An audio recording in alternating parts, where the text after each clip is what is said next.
오늘 함께 읽으실 하나님 말씀은 마태복음서 1장 18절로 25절입니다. 마태복음서 1장 18절에서 25절 말씀입니다.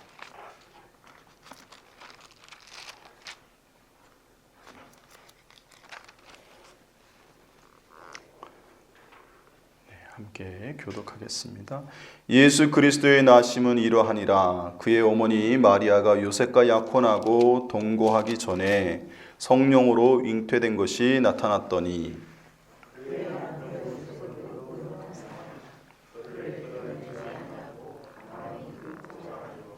이 일을 생각할 때에 주의 사자가 현몽하여 이르되 다윗의 자손 요셉아 내 아내 마리아 데려오기를 무서워하지 말라. 그에게 잉태된 자는 성령으로 된 것이라.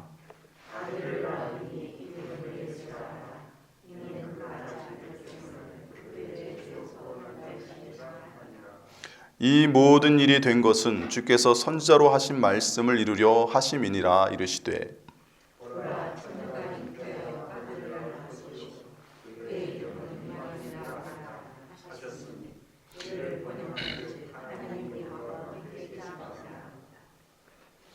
요셉이 잠에서 깨어 일어나 주의 사자의 분부대로 행하여 그의 아내를 데려왔으나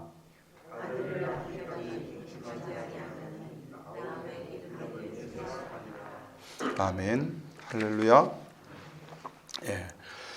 예수님의 초림을 기억하고 예수님의 재림을 기다리는 이 대강절을 맞아서 이번 주 다음 주 예수님의 오심에 대해서 함께 살펴보려고 합니다.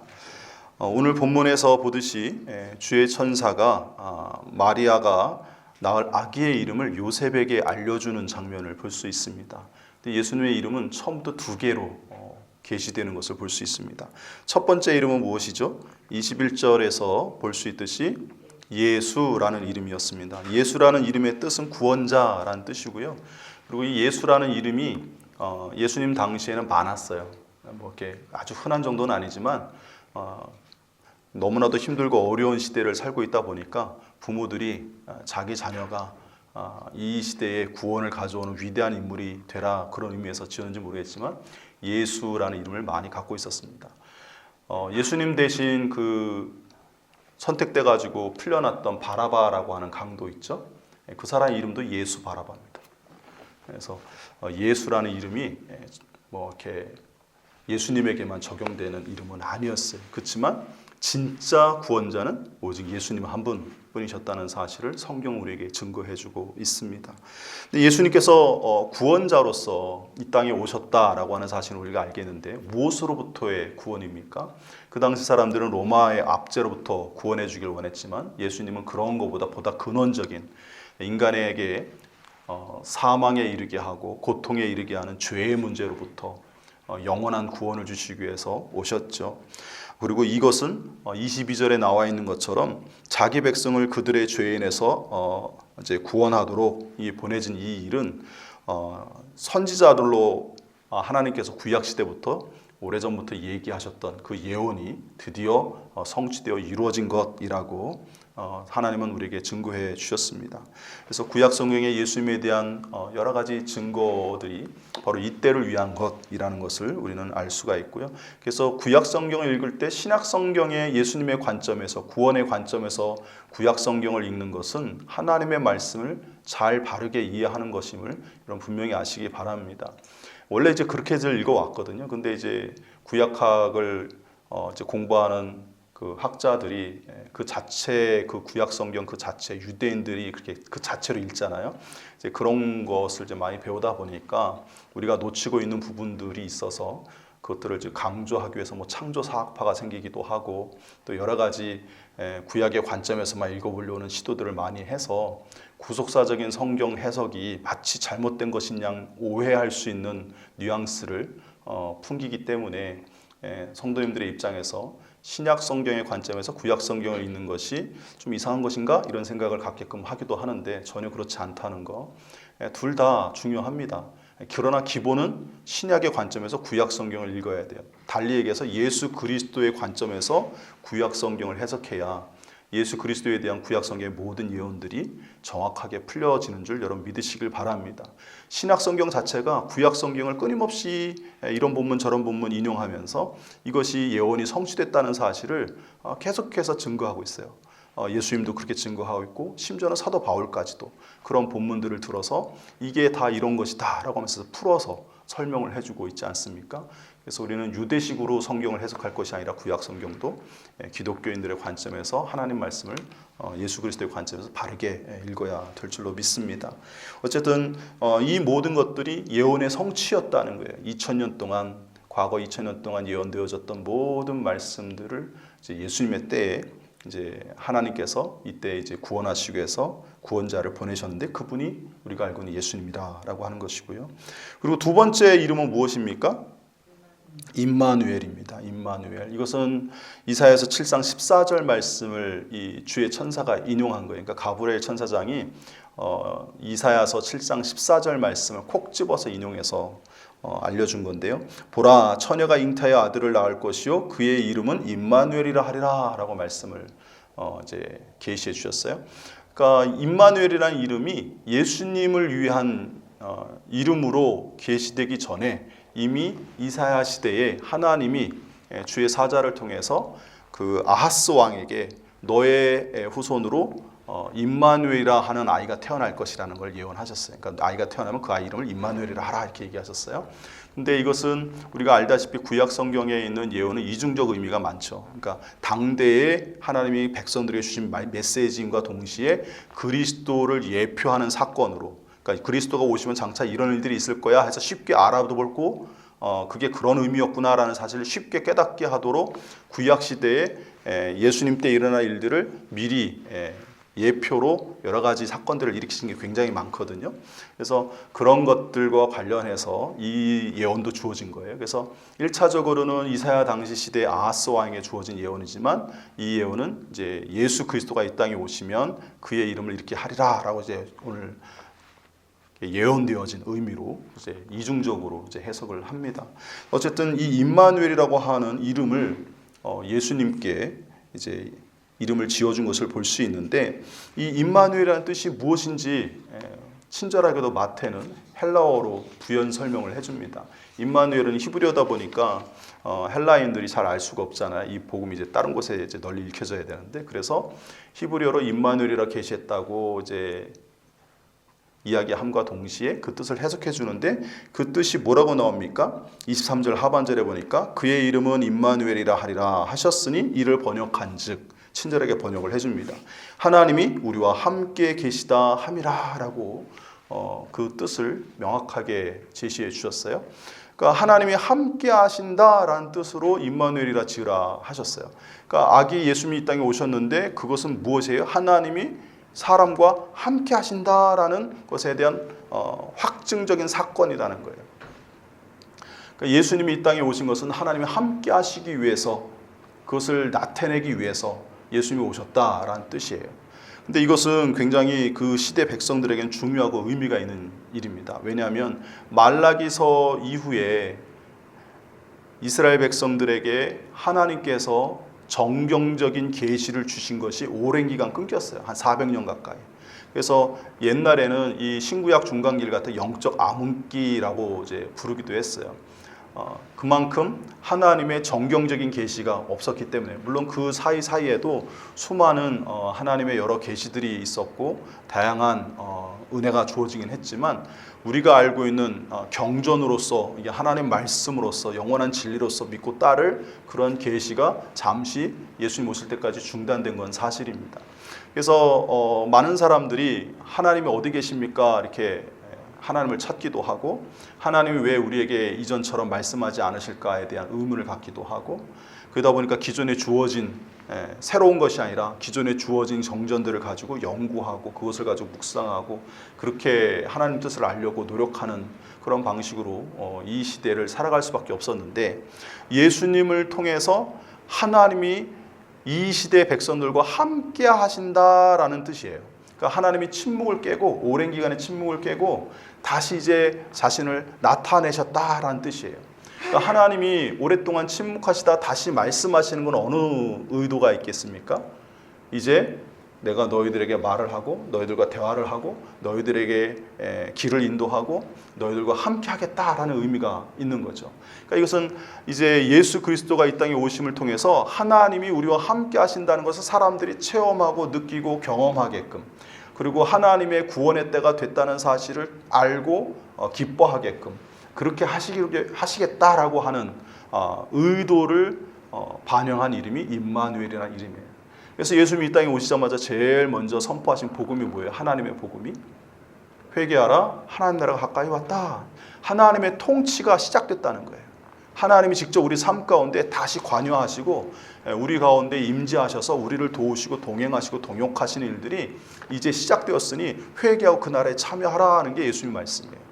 그 전까지는 하나님이 저 멀리 어디 계시고 우리가 너무 죄가 많아가지고, 또 경건한 사람들 생각하기에 이 민족이 죄가 많아가지고 하나님 우리에게 침묵하시고 우리가 이 시대에 로마의 억압을 당하고 고통을 받는구나, 다 우리 죄값 때문이야, 회개하자, 뭐 이렇게 그런 식으로만 생각을 했었는데, 그리고 세례 요한이 회개의 복음을 선포할 때 그런 뉘앙스가 상당히 좀 강했죠. 그래서 자기 자신을 갖다가 회개하고 거기에 합당한 열매를 맺고 사람들이 많이 노력을 해요. 그게 하나님의 구원을 앞당긴다고 생각해서 그렇게 회개 운동을 벌였던 거죠.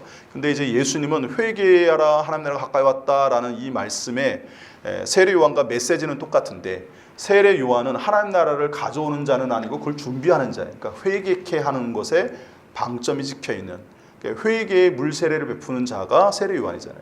반면에 예수님은 회개의 물세례라기보다는 어디에 방점이 있습니까? 하나님 능력을 경험하고 하나님의 통치를 경험하고 하나님의 불세례인 성령 세례를 경험해서 능력 있는 하나님을 체험하게 하는, 그것을 경험케 하시고 가져오시는, 하나님 나라를 가져오시는 분으로 예수님은 거기에 더 방점이 찍혀 있어요. 그래서 예수님과 세례 요한의 그 복음은 같은 메시지, 똑같은 내용을 선포하긴 했지만 그 무게중심이 좀 다르다 하는 것을 우리가 알 필요가 있고, 그래서 세례 요한도 예수님을 나는 예비하러 준비하러 온 자고 그의 가시는 그 길을 준비하는 자이지 그에게는 내가 신발의 끈조차 풀 수 없을 만큼 능력의 격차가 크고 신분의 격차가 크고 나는 감히 그분을 이끌 만한 능력이 아니다, 뭐 이런 얘기를 하잖아요. 그래서 오히려 주께서 하시는 모든 일에 모든 것을 다 내어드리고 헌신하는 모습을 마지막에 제자들에게 고백하면서 보여주지 않습니까? 그래서 오늘 이 예수님께서 이 땅에 오신 것은 오랜 기간 침묵하고 고통 속에 있었던 이스라엘 백성들에게는 정말 그 기쁨의 소식이에요. 하나님이 이제 침묵을 깨고 우리와 대화하시겠다는 거예요. 쉽게 생각해 보세요. 여러분들 누군가하고 정말 대판 싸워서 감정이 많이 상했어요. 그러면 만나면 인사하고 대화합니까? 처음에 그 관계가 회복되기 전까지는 대면하고 말도 안 하고 얼굴도 서로 바라보지 않고 이렇게 다른 데 쳐다보고 그러잖아요. 그러다가 마음이 어느 정도 이제 수그러들고 상대의 입장이 좀 이해가 되고 긍휼히 여겨지기 시작하면 이제 용서하는 마음이 생겨서 이제 대화를 시도하죠. 그리고 대화를 하다 보면 말이 또 이제 되면서 관계가 이제 풀어져 가지고 이제 서로 소통하게 되고 관계하고 함께하게 되는 거 아닙니까? 지금 하나님이 임마누엘이라고 이렇게 이름을 계시하신 것은 지금 이스라엘 백성들이 불신앙으로 빠져가지고 성전도 파괴되고 오랫동안 유랑했다 다시 돌아왔는데, 그럼에도 불구하고 그때만 반짝하고 그 이후 시대 또 헬라화되는 과정 속에서 하나님보다 우상 숭배하고 심지어는 제우스 신을 섬기기까지 하면서 예루살렘 성전에 돼지피 뿌리고 막 하나님 성전을 더럽히고 이런 일도 많이 했잖아요. 물론 마카비의 제사장, 그 가문의 제사장이 그걸 이제 회복하기 위해서 잠시 독립투쟁 겸 종교적인 운동을 해가지고 회복이 돼요, 하나님의 은혜로. 근데 그 이후에 되어지는 과정을 보면 또 타락해요. 예수님 시대까지 쭉 계속해서. 그러니까 잠깐 반짝한 시대를 빼놓고 정말 참 어려운 신앙생활을 해왔던 것을 보게 됩니다. 그래서 그런 시대에 이제 하나님께서 모든 것을 종료시키고 예수님께서 이 세상의 어두운 세상에 빛으로 오셔서 세상의 모든 죄와 사망 권세를 쫓아내면서 이 세상을 밝히고 새로운 구원의 역사를 이루시기에 오셨다라고 하는 건데, 이게 하나님의 구원 방식이고 그 구원 방식은 하나님이 직접 역사의 현장 속에 우리의 삶 가운데 직접 오셔서 함께 하심으로 그 모든 것들을 펼쳐 가신다는 거예요. 저 우주 어디 한 구석에 하나님이 계시면서 저 높은 곳에 계시면서 우리를 그냥 바라보시면서 내가 너희를 구원할게 이렇게 말씀하시는 분이 아니고 우리의 고통의 현장까지 찾아오셔서 그 삶의 애통함과 어려움과 슬픔을 이해하고 헤아리시고 긍휼히 여기셔서 친히 역사하시고 도우시고 함께 하시는, 그리고 더군다나 예수 그리스도 하나님의 아들을 통해서 그런 사람들을 찾아가면서 보듬으면서 위로하시는 그러한 은혜의 방식으로 하나님이 이 구원의 역사를 이루어 가시겠다라고 하는 것에 이 임마누엘의 이름이 담고 있는 의미입니다. 그래서 이 임마누엘이라고 하는 이 이름이 그 시대의 사람들에게도 굉장히 큰 의미이고 우리에게도 굉장히 중요한 의미가 아닐 수 없습니다. 근데 이 그의 이름은 임마누엘이라 하리라라고 할 때 이 오늘 본문에 주어가 조금 그 원문과 달라요. 무슨 얘기냐면 우리말 이제도 주어가 안 나왔습니다만 그 이사야서 7장 14절을 인용했다고 제가 말씀을 드렸잖아요, 아까. 근데 거기에 주어는 2인칭 단수예요. 그러니까 구약 성경은 2인칭 단수로 되어 있어요. 너는 그의 이름을 임마누엘이라 하리라라고 얘기해. 아하스 왕에게, 이사야에게 하나님께서 너는 그 아기의 이름을 임마누엘이라 하게 될 것이다 라고 이제 말씀함으로 임마누엘이라 이름을 지어라 뭐 이렇게 이제 예언을 했거든요. 근데 이 천사가 이 말을 인용할 때 주어가 3인칭 복수로 바뀌어서 선포가 돼요. 그러니까 그들이 그의 이름을 임마누엘이라 하리라 라고 얘기해요. 그러니까 요셉 네가 네 아이의 이름을 임마누엘이라 부를 거야 라고 말하는 게 아니고 그들이 네가 낳은 네가 결혼한 마리아가 낳은 아들이 임마누엘이라 불리게 될 거야, 사람들에 의해서. 이런 얘기예요. 그리고 여기서 그들이라고 하는 사람들은 누구겠습니까? 예수님을 그리스도로 영접한 그리스도인들, 제자들, 그리고 오늘 성경의 그 마태 공동체 원들이겠죠. 그래서 그런 사람들이 예수님을 경험하고 뭐라고 부른다고요? 임마누엘이라고 고백하게 될 거다라고 하는 얘기예요. 그러니까 이름만 임마누엘이라고 부르면서 그렇게 살아가라고 계시를 하신 게 아니고 사람들에 의해서도 그렇게 예수님이 고백되어질 거야라는 의미로 이 예언하고 있는 거예요. 그러니까 이것은 예수님의 제자들, 그리고 마태 공동체원들, 더 나아가서 오늘날 그리스도인들이 예수 그리스도를 영접하고 믿는 사람들은 하나님이 그들과 함께하는 체험을 하게 된다라는 뜻이에요. 그리고 그것을 경험하고 나서 그들이 예수님은 정말 하나님이 함께하시는 것의 수단 또는 어떤 통로, 우리에게 주어진 은혜였어라고 우리가 고백하게 될 거라는 뜻이에요. 예수님을 믿는 사람들은 실제 삶 속에서 하나님이 우리의 삶의 현장에 내려오셔서 우리의 삶의 어려움을 헤아리시고 친히 도우시고 또 긍휼히 여기시면서 돕는 은혜를 경험하게 될 것을 여러분 믿으시길 바랍니다. 하나님의 전능하심을 체험함으로 예수님은 단지 인간이 아니고 하나님의 아들이셨구나 라고 고백하게 되는 그 은혜가 우리에게 있을 줄 여러분 믿으시길 바랍니다. 그리고 그런 은혜들이 저와 여러분들에게 풍성하게 경험되어지길 또한 축원을 드립니다. 두 번째로 살펴볼 부분이 있는데 마태복음 18장 18절로 22절입니다. 마태복음 18장 18절로 22절. 마태복음서에 임마누엘이라는 이름이 이제 1장에 처음 나오는데요. 임마누엘이라는 단어는 나오지 않지만 하나님이 함께 하신다라고 하는 임마누엘 사상이 총 3번 나와요. 1장, 그 다음에 18장, 1장, 18장, 그리고 마지막 28장이에요. 외우기도 쉽죠? 1, 18, 28. 그래서 세 군데 나오는데 18장 18절로 22절 함께 읽겠습니다. 진실로 너희에게 이르노니 무엇이든지 너희가 땅에서 매면 하늘에서도 매일 것이요 무엇이든지 땅에서 풀면 하늘에서도 풀리리라. 진실로 다시 너희에게 이르노니 너희 중에 두 사람이 땅에서 합심하여 무엇이든지 구하면 하늘에 계신 내 아버지께서 그들을 위하여 이루게 하시리라. 두세 사람이 내 이름으로 모인 곳에는 나도 그들 중에 있느니라. 그때 베드로가 나와 이르되 주여 형제가 내게 죄를 범하면 몇 번이나 용서하여 주리이까? 7번까지 하오리이까? 예수께서 이르시되 내게 이르노니 7번뿐 아니라 7번을 70번까지라도 할지니라. 아멘. 이 말씀에는 한 세 가지 정도의 말씀이 서로 긴밀하게 연결된 걸 볼 수 있습니다. 첫 번째는 천국 열쇠로 알려진 메고프는 권세에 대한 가르침이 제일 먼저 나오고요. 두 번째는 두세 사람이 내 이름으로 모인 곳에 나도 그들 중에 함께 있겠다라고 하는 유명한 말씀이 또 뒤이어 나오고, 맨 마지막에는 베드로의 질문과 연결해서 70번씩 7번이라도 용서해 주라 하는 가르침이 나오는 걸 볼 수 있는데, 이 세 가지가 서로 맥락은 다르지만 이 마태가 예수님의 이 말씀을 이렇게 우리에게 제시해 주면서 이것이 서로 아주 중요한 연결고리가 있음을 우리에게 시사합니다. 그리고 중간에 두 번째 말씀드린 본문에서 두세 사람이 내 이름으로 모인 곳에 나도 그들 중에 있느니라 라고 하는 게 바로 이게 임마누엘 사상이에요. 그러니까 예수님이, 하나님이 제자들의 공동체에, 합심하여 기도하는 공동체에 함께 하신다라는, 임마누엘 하신다 하는 것을 밝히시고 약속하신 내용이거든요.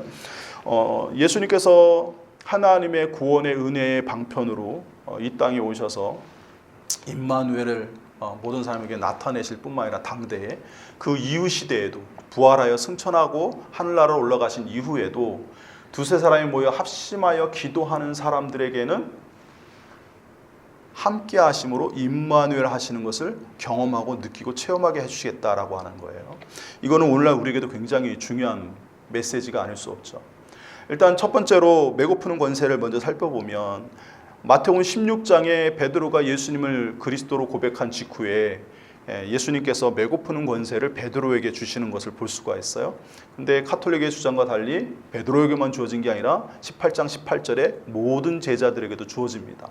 그래서 우리가 기도하여 구할 때 하늘에 구하면, 우리가 구하면 하늘에서 응답하셔서 이루어 주신다는 거거든요. 근데 전제 조건이 있어요. 전제 조건이. 그게 무슨 전제 조건입니까? 두세 사람이 마음을 합하여 기도하면, 그게 전제 조건이에요. 그러니까 마음을 합하여 한 마음으로 기도할 때 우리가 하나님 앞에 구하고 바라고 소망하고 기도했던 것들이 이루어지는 거예요. 메고프는 권세가 제대로 작동이 돼요. 근데 마음이 합해지지 않으면 어떻게 되는 거예요? 제대로 작동이 안 되는 거예요. 물론 정욕으로 서로 자기의 이익을 위해 이기적으로 기도하다 보면 합쳐질 수 없어서 그렇게 되기도 하겠지만, 하나님께서 하나님의 공동체, 제자들 공동체, 교회 공동체에게 바라시는 게 있는데, 한마음 한뜻으로 하나님의 뜻을 이루고 구하는 것, 이게 하나님께서 우리에게, 교회 공동체에게 바라시는 기도의 모습이에요. 그리고 그러한 모습이 사도행전에 잘 나오죠. 초창기에 막 부흥할 때 보면 모두가 한마음으로 이제 기도했더니 말씀이 흥왕하여 날마다 믿는 자의 수가 더하더라, 뭐 이런 얘기가 성경에 사도행전 앞부분에 나오거든요.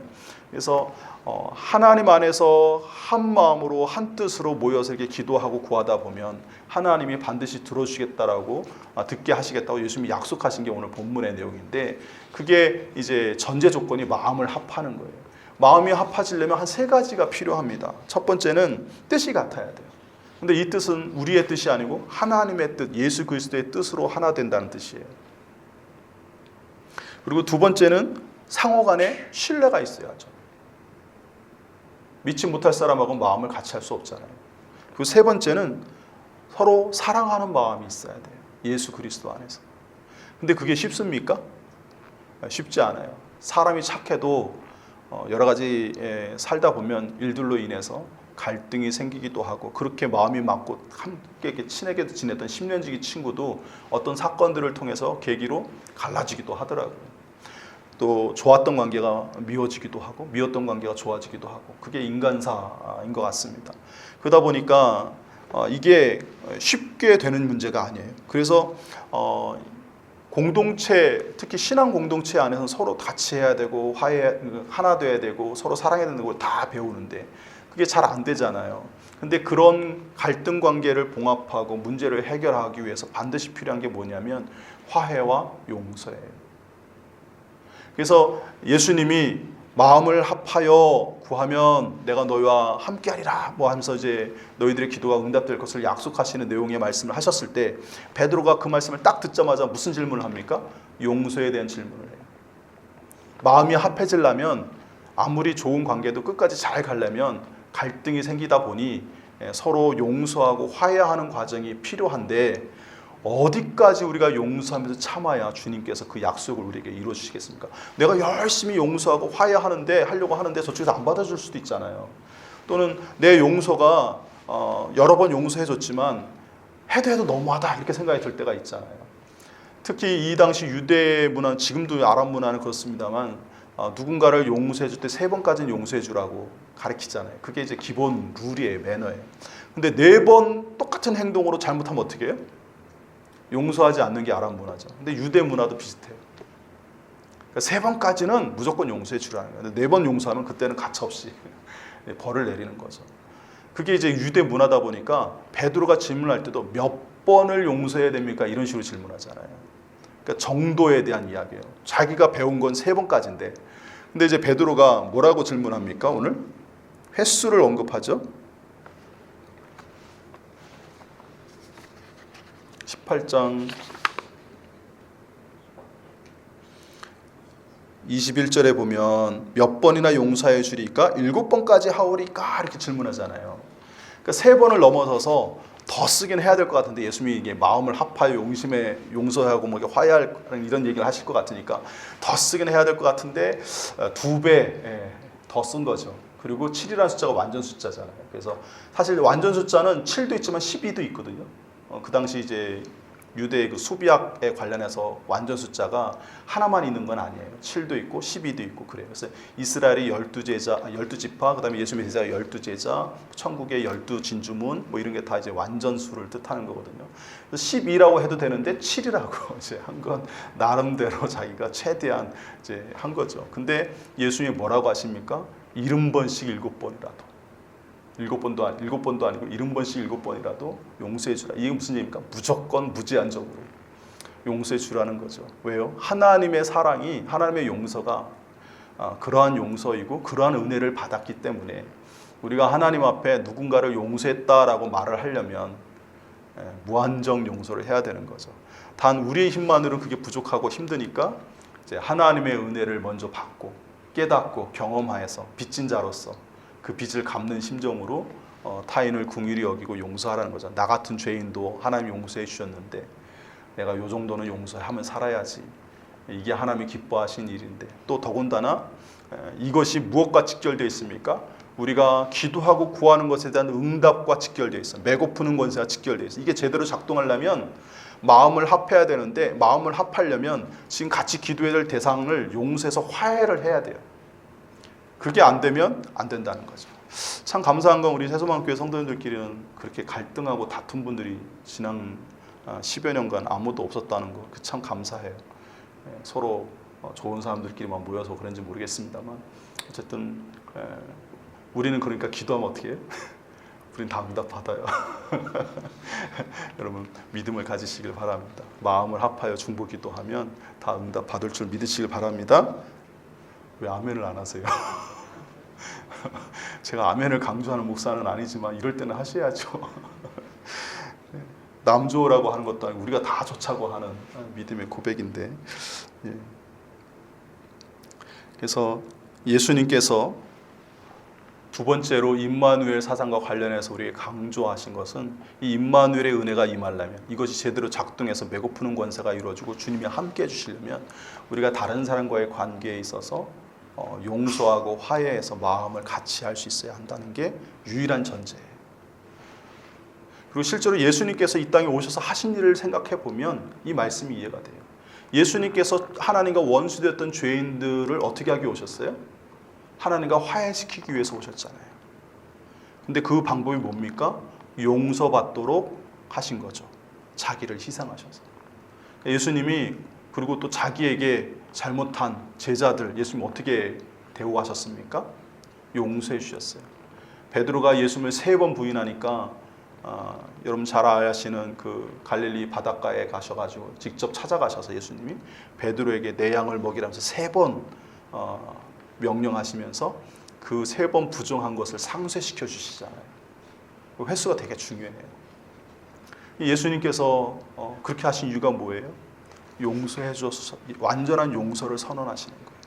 그래서 베드로에게 나는 주님께 용서받았고 내가 주님을 위해서 다시 교회와 성도들을 위해서 헌신하고 수고하는 것이 주님의 명령이고 내게 주어진 사명이라는 것을 명확히 알고 주님을 위해서 살도록 하기 위해서 주님께서 그 기회를 다시 한번 주시기 위해 그렇게 찾아가서 말씀을 하신 거거든요. 그래서 우리 예수님께서는 용서와 화해에 본을 보이신 분이시고 그렇게 함으로 제자들과 또 하나님과 우리 모두가 한마음 한뜻 되게끔 이어주신 분이심을 여러분 믿으시길 바랍니다. 우리 그리스도인들도 그 모습을 본받아서 모든 사람들과 화평케 해야 돼요. 그래서 예수님이 마태복음 5장 9절에 팔복 중에 하나로 화평하게 하는 자는 복이 있나니 저들이 하나님의 자녀라 일컬음을 받을 것이다 라고 얘기하셨잖아요. 우리가 하나님의 자녀가 되는 자녀로 인정되는 가장 쉬운 방법이 뭐냐면 다른 사람들과 화평케 지내는 거예요. 그리고 다른 사람과 다른 사람들을 화평케 만드는 거예요. 우리도 다른 사람과 화평케 잘 지내지만 갈등 있는 곳에 가서 하나 되게 만들어주는 거. 그게 하나님의 자녀들이 해야 될 일이에요. 그게 예수님이 하신 일이고 우리가 해야 될 사명임을 여러분 아시길 바랍니다. 그럴 때 주님이 우리와 함께 하시고 우리가 무엇을 구하든지 하늘에서 배고프는 그 권세가 제대로 작동돼서 응답됨을 믿으시길 바랍니다. 혹 누군가 관계에 있어서 껄끄러움 있고 뭔가 찜찜하면 어떻게 해야 됩니까? 기도하기 전에 가서 화해하고 와야죠. 예수님도 말씀하시잖아요. 저녁 소재 드리기 전에 형제랑 다툰 거 있으면 먼저 사과하고 화해하고 와서 하나님 앞에 저녁 소재 제사를 드리라고 말씀하시잖아요. 왜 그래야 됩니까? 그래야 하나님이 그 제사를 연락하셔서 축복하시기 때문에. 그리고 저녁 소재는 우리가 볼 때는 하루의 끝이라고 생각하지만 이스라엘은 하루의 시작이 언제 시작해요? 저녁에 시작해요. 하루의 시작을 하나님의 축복으로 시작하라는 거예요. 그러기 위해서 다투거나 갈등한 게 있으면 화해하고 오라는 거예요. 그래야 그 하나님의 이 배고프는 권세와 하나님의 함께 하시는 이 은혜가 제대로 작동이 돼서 주님의 은혜를 우리가 입게 될 줄로 믿으시길 바랍니다. 마지막 세 번째는 28장 18절로 20절 말씀입니다. 마태복음 28장 18절로 20절 말씀 함께 또 한번 읽어보겠습니다.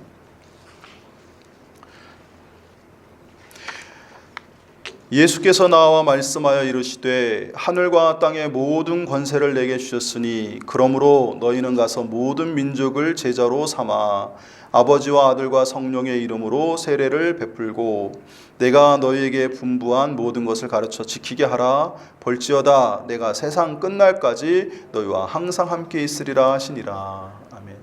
그러니까 주님이 내가 세상 끝날까지 너희와 함께 항상 있겠다라는 약속을 하세요. 이게 임마누엘을 약속하신 거거든요. 근데 이 임마누엘을 약속하신 의도, 목적이 무엇과 연결되어 있습니까? 선교 대명령과 연결되어 있어요. 예수님께서 마지막에 승천하시기 직전에 제자들에게 하신 말씀이 마태복음 28장 18절로 20절 말씀인데 거기에 동사는 딱 하나입니다. 제자 삼으라가 동사예요.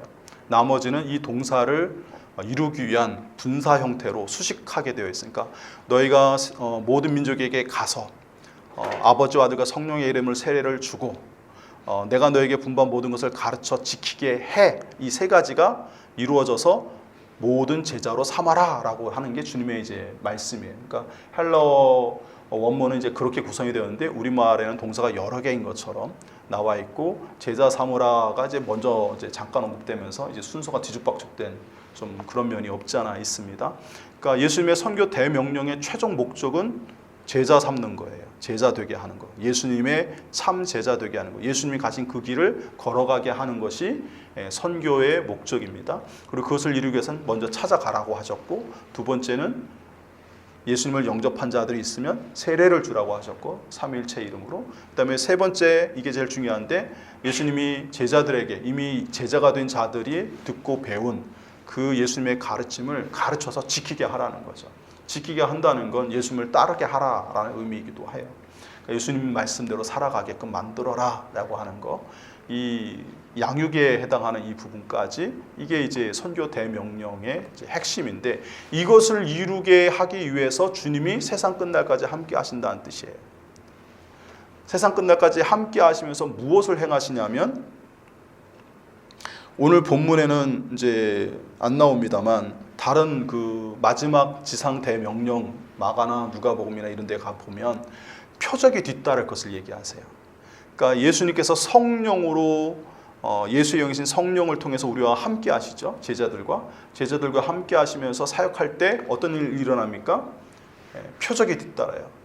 성령의 권능에 의해서 기적이 행해지고 능력이 나타나죠. 그래서 너희가 성령을 받으면 권능이 임하고 땅끝까지 이르러 예수님의 증인이 될 것을 사도행전 1장 8절에 말씀하셨잖아요.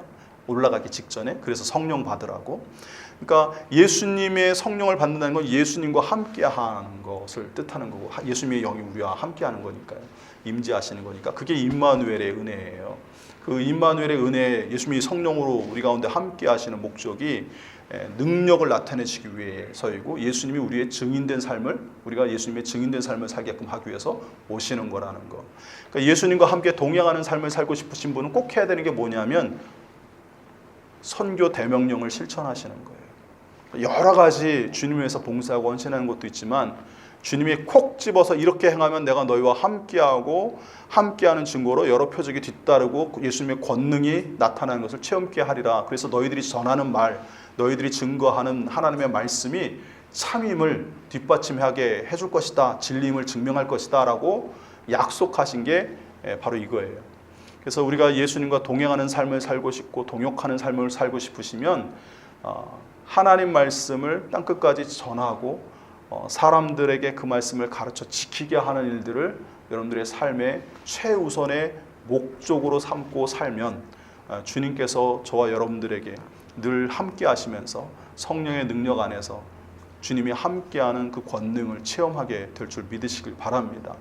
아까 임마누엘이 예수님이 임마누엘의 이름을 받은 첫 번째 이유 중에 하나가 예수님이 우리 가운데 오셔서 하나님의 능력을 경험하게 해주신다라고, 그래서 사람들이 예수님을 가리켜서 정말 하나님 우리와 함께 하셨다라고 고백하게끔 한다 그랬잖아요. 그러니까 오늘날에 우리는 예수님의 육신과 함께 할 수 없지만 예수님의 영이신 성령과 함께 할 때 우리의 입에서도 예수님이야말로 하나님이셨구나, 하나님 우리와 함께 하시는 거였구나 라는 사실을 고백하게 한다는 거예요. 성령은 하나님의 영이셨구나 하는 사실을 우리가 알고 경험하게 한다는 거예요. 성령을 통해서 나타나는 여러 기적과 능력은 사람의 힘으로 행할 수 없는 놀라운 일들을 우리에게 보여주고, 우리가 알지 못하는 하나님의 크고 비밀한 일들을 알게 하고, 우리가 예측하지 못한 미래의 일들까지도 때로는 하나님께서 준비하고 이렇게 길을 인도하셔서 잘못된 길로 가지 않고 바른 길로 인도해 주시기도 하고, 여러 가지 그런 은혜들을 우리가 경험하게 되면서 하나님 우리와 함께 하시는구나 하는 사실을 우리가 느끼고 경험하고 고백하게 해주신다는 것을 여러분 분명히 알고 믿으시길 바랍니다. 그래서 예수님의 재림을 기다리고 또 예수님이 2000년 오심을 기뻐하기 위해 대강절이라는 절기를 만들어서 우리가 이 시간들을 보내고 있는데, 이때에 우리가 주님을 머릿속으로만 주님 오세요라고 하는 게 아니고 실제로 주님이 우리와 오셔서 함께 하시는 것을 체험하는 은혜가 있어야 되지 않겠습니까? 임마누엘의 삶, 주님과 동행하는 삶, 주님이 함께 하셔서 능력으로 나타나는 하나님의 영광을 보는 삶, 그런 은혜가 있으시기를 축원을 드립니다. 그러기 위해서는 아까 얘기했듯이 영접하셔야 되고 예수님을 참으로, 그 다음 하나님의 아들로, 그리고 두 번째는 마음을 합하셔야 되는데 용서 화해를 하셔야 돼요. 그리고 세 번째가 뭐였습니까? 선교. 선교. 그러니까 쉽게 해서 전도, 예수님 말씀을 다른 사람에 가르쳐서 양육하는 것, 이런 것들을 하시는 것이 여러분들이 주님과 함께하는 삶이고 우리의 기도가 응답받는 삶의 아주 중요한 전제 조건임을 기억하십시오. 그래서 나는 배운 게 없어서 못 가르쳐요. 그럼 배우세요. 배우셔서도 가르치셔야 돼요. 왜? 주님이 가르치라고 하셨잖아요. 그죠?